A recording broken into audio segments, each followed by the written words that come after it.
Welcome to English Top Top. Don't forget to like and subscribe. My name is Lina. I'm 28 years old, and I live in a quiet coastal town in Ireland.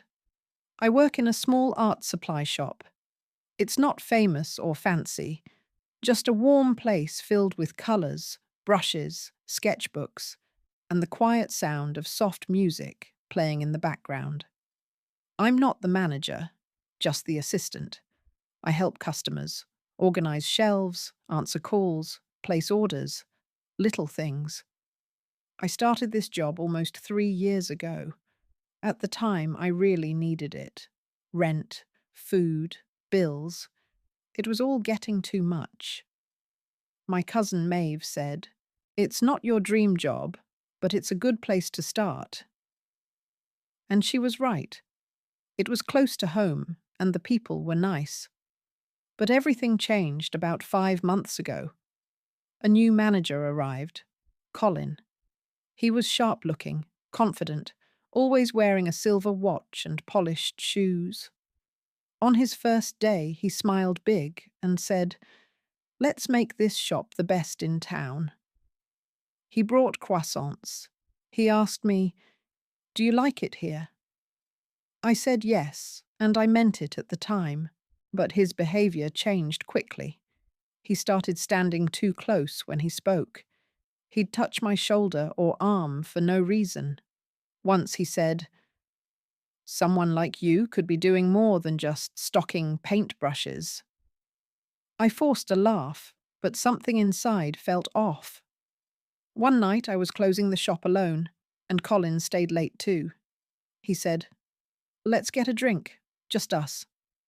I told him, "Sorry, I have plans." He stared and said, "Don't make me regret being nice to you." That night, I went home and sat by the window for hours. I felt cold. I needed the job.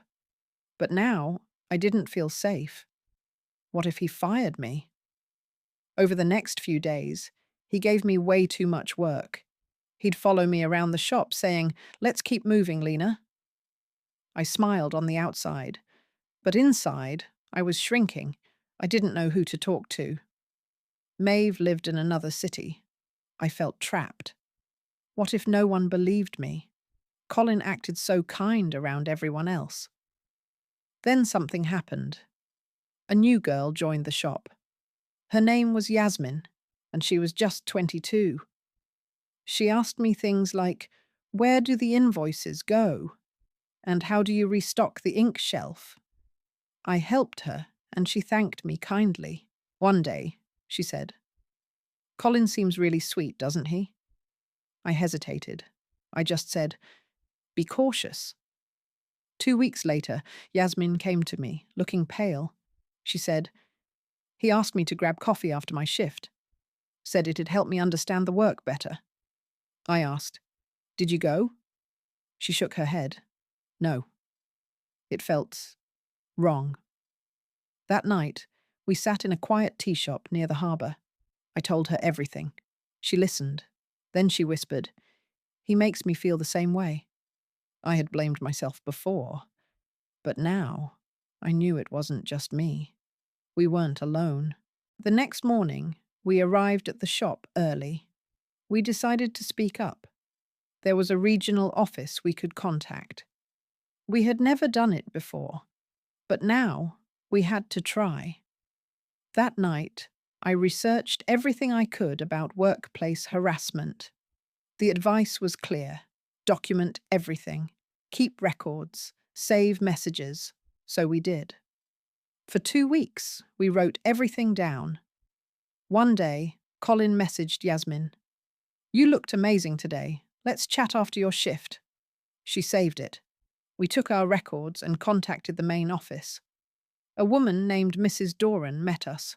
We told her everything. She listened carefully. Then she said, "Thank you. I believe you." 2 days later, Colin didn't show up.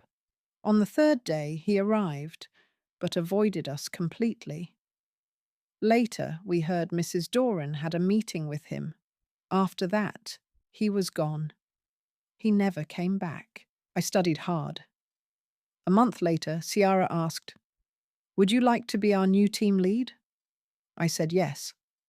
That evening, I called Maeve. She said, "You've grown stronger than you know." I sat by the sea that night. The waves were the same. The sky was the same. But I was different. I had walked through fear and come out stronger. I didn't need to be the boss. I just wanted to be respected. And now I was. If something like this ever happens to you, keep the proof. Speak up. Trust yourself. You are not alone. If you liked the story, don't forget to like, comment, and share.